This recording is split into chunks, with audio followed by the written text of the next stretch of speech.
요한복음 1장. 태초에 말씀이 계셨습니다. 그 말씀은 하나님과 함께 계셨고 그 말씀은 하나님이셨습니다. 그분은 태초에 하나님과 함께 계셨습니다. 모든 것이 그분을 통해 지음받았으며 그분 없이 된 것은 아무것도 없었습니다. 그분 안에는 생명이 있었습니다. 그 생명은 사람들의 빛이었습니다.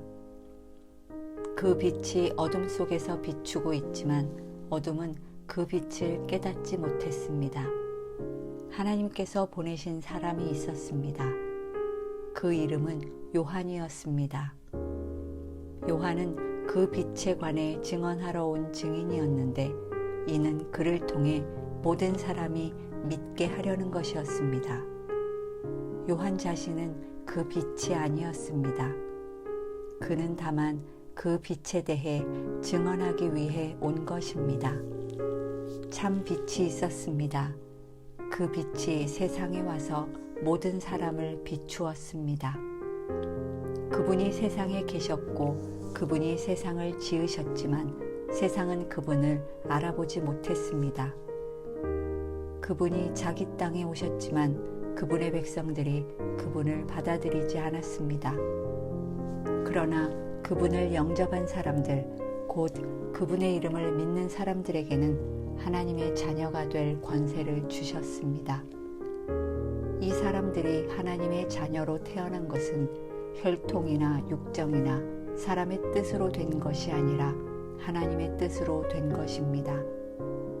그 말씀이 육신이 돼 우리 가운데 계셨기에 우리는 그분의 영광을 보았습니다. 그것은 은혜와 진리가 충만한 아버지의 독생자의 영광이었습니다. 요한은 그분에 대해 증언해 외쳤습니다. 내가 전에 내 뒤에 오시는 그분이 나보다 앞선 것은 나보다 먼저 계셨기 때문이다 라고 말했는데 그분이 바로 이분이시다. 그분의 충만함으로부터 우리 모두는 분에 넘치는 은혜를 받았습니다. 율법은 모세를 통해 주셨지만 은혜와 진리는 예수 그리스도를 통해 왔습니다. 지금까지 아무도 하나님을 본 사람이 없었습니다. 그러나 아버지 품에 계시는 독생자께서 하나님을 알려주셨습니다. 예루살렘의 유대 사람들이 제사장들과 레위 지파 사람들을 보내 당신은 누구시오라고 요한의 정체를 물었을 때 요한이 한 증언은 이렇습니다. 그는 거절하지 않고 고백했습니다. 나는 그리스도가 아니요. 그들이 물었습니다. 그러면 당신은 누구요? 엘리야요? 요한이 대답했습니다. 아니요. 그러면 그 예언자요? 그가 대답했습니다. 아니요. 그러자 그들이 말했습니다. 그러면 도대체 당신은 누구요? 우리를 보낸 사람들에게 가서 대답할 말을 좀 해주시오. 당신은 자신을 누구라고 생각하오? 요한은 예언자 이사야의 말로 대답했습니다. 나는 주를 위해 길을 곧게 하라고 광야에서 외치는 사람의 소리요. 보냄을 받은 유대 사람들 중에는 바리새파 사람들이 보낸 이들이 있었습니다. 그들이 요한에게 질문했습니다.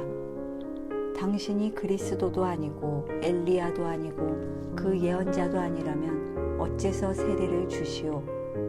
요한이 대답했습니다. 나는 물로 세례를 주지만 여러분 가운데 여러분이 알지 못하는 한 분이 서 계시오.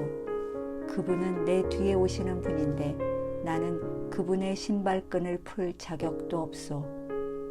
이 일은 요한이 세례를 주던 곳 요단강 건너편 베다니에서 있었던 일입니다.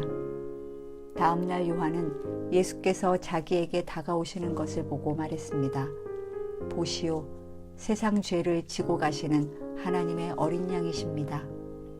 내가 전에 내 뒤에 오시는 분이 나보다 앞선 것은 그분이 나보다 먼저 계셨기 때문이다 라고 말했던 분이 바로 이분이십니다. 나도 이분을 알지 못했습니다. 그러나 내가 와서 물로 세례를 주는 까닭은 바로 이분을 이스라엘에게 알리기 위해서입니다. 그리고 요한은 또 이렇게 증언했습니다. 나는 성령이 하늘에서 비둘기같이 내려와 그분 위에 머무는 것을 보았습니다. 나도 이분이 그분인 줄 알지 못했습니다. 그러나 물로 세례를 주라고 나를 보내신 분이 어떤 사람에게 성령이 내려와 머무는 것을 내가 보게 되면 그가 바로 성령으로 세례를 줄 분임을 알라고 일러주셨습니다. 그런데 나는 그것을 보았습니다. 그래서 이분이 하나님의 아들이라고 증언하는 것입니다. 다음 날 요한은 자기 두 제자와 함께 다시 그곳에 서 있다가 예수께서 지나가시는 것을 보고 말했습니다. 보라, 하나님의 어린 양이시다. 그 말을 듣고 요한의 두 제자가 예수를 따라갔습니다. 예수께서 뒤를 돌아 그들이 따라오는 것을 보고 물으셨습니다. 무엇을 원하느냐? 그들이 말했습니다. 랍비여, 어디에 머물고 계십니까? 랍비는 선생이라는 뜻입니다. 예수께서 대답하셨습니다. 와서 보라. 그래서 두 제자는 가서 그분이 계시는 것을 보고 그날 그분과 함께 지냈습니다. 때는 오후 4시쯤이었습니다. 요한의 말을 듣고 예수를 따라간 두 사람 중 한 사람은 시몬 베드로의 동생 안드레였습니다. 안드레는 가장 먼저 자기 형 시몬을 찾아가 말했습니다. 우리가 메시아를 만났다. 메시아는 그리스도라는 뜻입니다. 그리고 그는 시몬을 예수께 데려왔습니다. 예수께서 시몬을 보고 말씀하셨습니다. 너는 요한의 아들 시몬이구나. 이제 너는 게바라고 불릴 것이다. 게바는 베드로라는 뜻입니다. 다음 날 예수께서 갈릴리로 떠나시려다 빌립을 만나 말씀하셨습니다. 나를 따라라. 빌립도 역시 안드레와 베드로처럼 벳세다 마을 출신이었습니다. 빌립은 나다나엘을 찾아가 말했습니다. 모세가 율법에 기록했고 예언자들도 기록했던 그분을 우리가 만났소. 그분은 요셉의 아들 나사렛 예수시오. 나다나엘이 물었습니다. 나사렛에서 무슨 선한 것이 나오겠는가? 빌립이 말했습니다. 와서 보시오. 예수께서 나다나엘이 다가오는 것을 보시고 그에 관해 말씀하셨습니다. 여기 참 이스라엘 사람이 있다. 이 사람에게는 거짓된 것이 없다. 나다나엘이 물었습니다. 어떻게 저를 아십니까? 예수께서 대답하셨습니다. 빌립이 너를 부르기 전 내가 무화과 나무 아래 있을 때에 내가 보았다. 그러자 나다나엘이 대답했습니다. 랍비여, 당신은 하나님의 아들이시며 이스라엘의 왕이십니다. 예수께서 그에게 말씀하셨습니다. 내가 무화과 나무 아래 있던 너를 보았다고 해서 믿느냐? 이제 그보다 더 큰 일도 보게 될 것이다. 그리고 예수께서 덧붙여 말씀하셨습니다. 내가 진실로 진실로 너희에게 말한다. 너희는 하늘이 열리고 하나님의 천사들이 인자 위에서 오르락 내리락 하는 것을 보게 될 것이다. 2장 3일째 되던 날 갈릴리 가나에서 결혼식이 있었습니다. 예수의 어머니도 그곳에 계셨고 예수와 제자들도 그 결혼식에 초대받았습니다. 그런데 포도주가 다 떨어지자 예수의 어머니는 예수께 와서 포도주가 다 떨어졌구나 라고 말해 주었습니다. 예수께서 대답하셨습니다. 어머니, 그것이 나와 당신에게 무슨 관계가 있다고 그러십니까? 아직 내 때가 이르지 않았습니다. 그러나 예수의 어머니는 하인들에게 말했습니다. 무엇이든 그가 시키는 대로 하라. 가까운 곳에 돌 항아리 6개가 놓여 있었습니다. 그것은 유대 사람들의 정결 의식에 쓰이는 것으로서 각각 물 2-3메트레테스 들어가는 크기의 항아리였습니다.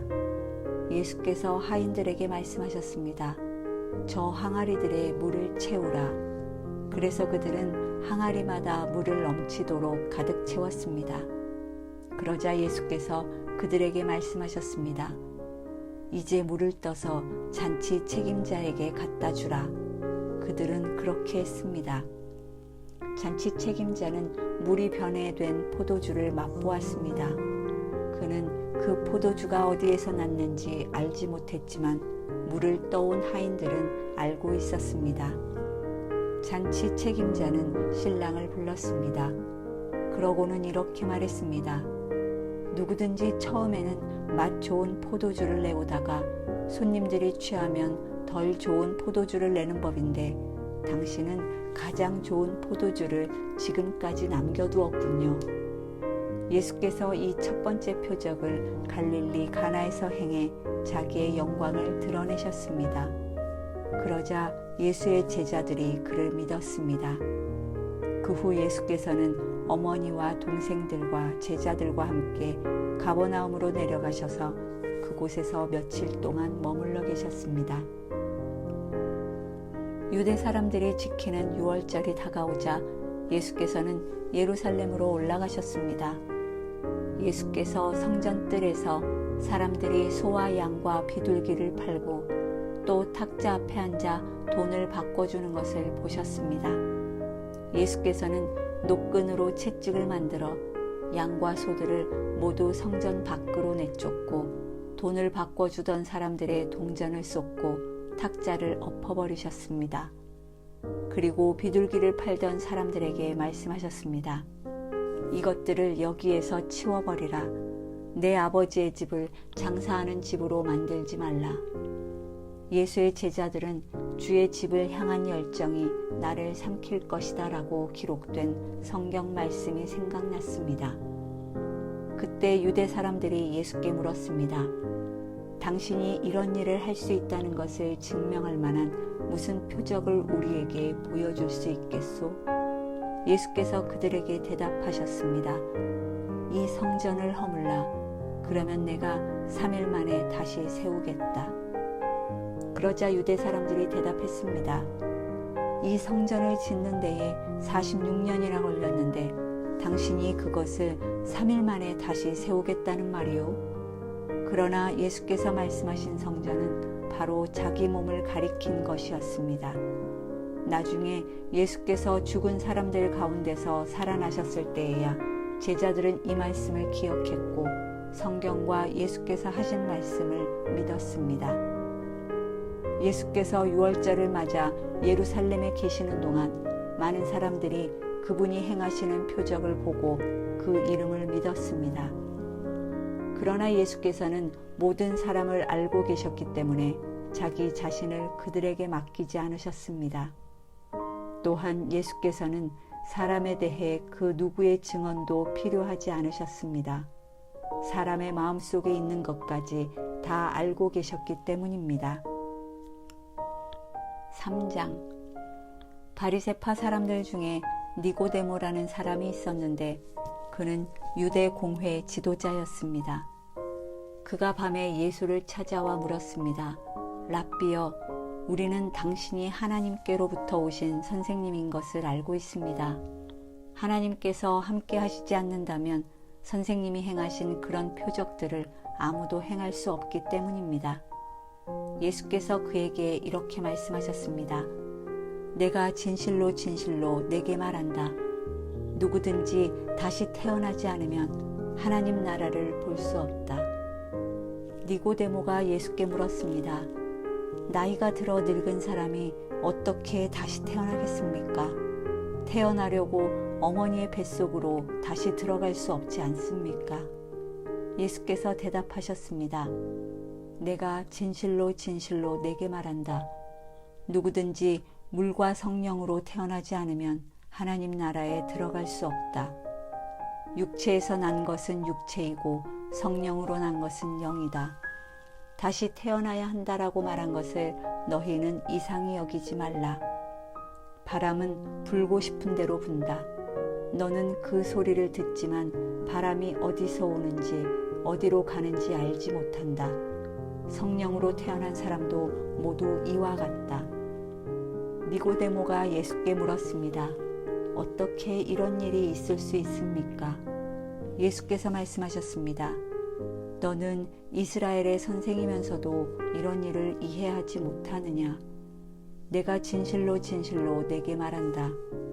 우리는 아는 것을 말하고 본 것을 증언하는데 너희는 우리 증언을 받아들이지 않고 있다. 내가 땅의 것을 말해도 너희가 믿지 않는데 하물며 하늘의 것을 말하면 어떻게 믿겠느냐? 하늘에서 내려온 사람 곧 인자 외에는 하늘로 올라간 사람이 없다. 모세가 광야에서 뱀을 들어올린 것 같이 인자도 들려야 한다.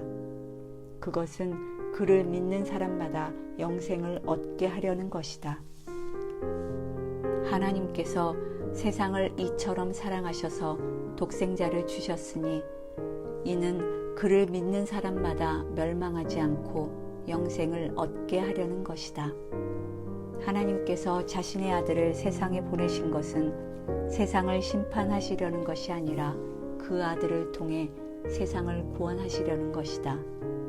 아들을 믿는 사람은 심판을 받지 않는다. 그러나 믿지 않는 사람은 이미 심판을 받았다. 하나님의 독생자의 이름을 믿지 않았기 때문이다. 그 심판은 이것인데 곧 빛이 세상에 왔지만 사람들은 자기 행위가 악하기 때문에 빛 대신 어둠을 사랑한 것이다. 악을 행하는 사람마다 빛을 미워하고 자기 행위가 드러날까 두려워해 빛으로 나아오지 않는다. 그러나 진리를 따라 사는 사람은 빛으로 나아온다. 그것은 자기의 행위가 하나님 안에서 이루어졌음을 나타내려는 것이다. 그 후 예수께서 제자들과 함께 유대 지방으로 가셔서 거기서 얼마 동안 제자들과 함께 머무르시며 세례를 주셨습니다. 요한도 살렘 가까이에 있는 에논에서 세례를 주고 있었습니다. 그곳에는 물이 많았기 때문입니다. 사람들이 나와 세례를 받았습니다. 이때는 요한이 아직 감옥에 갇히기 전이었습니다. 요한의 제자들 중 몇 사람과 어떤 유대 사람 사이에 정결 의식과 관련해 논쟁이 붙었습니다. 요한의 제자들이 요한에게 와서 말했습니다. 랍비여, 전에 요단강 건너편에서 선생님과 함께 계시던 분, 선생님이 증언하셨던 그분이 지금 세례를 주고 있는데 사람들이 다 그분께로 가고 있습니다. 이 말에 요한이 대답했습니다. 하늘에서 주시지 않으면 사람은 아무것도 받을 수 없다. 내가 전에 나는 그리스도가 아니고 그분보다 앞서 보냄을 받은 사람이다라고 한 말을 증언할 사람들은 바로 너희다. 신부를 얻는 자는 신랑이다. 그러나 신랑의 친구는 신랑을 기다렸다가 신랑의 음성을 들으면 그 음성으로 인해 매우 기뻐한다. 나는 이런 기쁨으로 충만하다. 그분은 흥해야 하고 나는 쇠해야 한다. 위에서 오시는 그분은 모든 것 위에 계시는 분이시다. 땅에서 난 사람은 땅에 속해 땅의 것을 말한다. 그러나 하늘에서 오시는 그분은 모든 것 위에 계신다. 그분은 보고 들은 것을 증언하신다. 그러나 아무도 그 증언을 받아들이지 않는다. 그분의 증언을 받아들인 사람은 하나님이 참되신 분임을 인정하는 것이다. 하나님께서 보내신 그분은 하나님의 말씀을 전하신다. 그것은 하나님께서 그분에게 성령을 한없이 주셨기 때문이다. 아버지께서는 아들을 사랑하셔서 모든 것을 아들의 손안에 맡기셨다. 아들을 믿는 사람에게는 영생이 있다.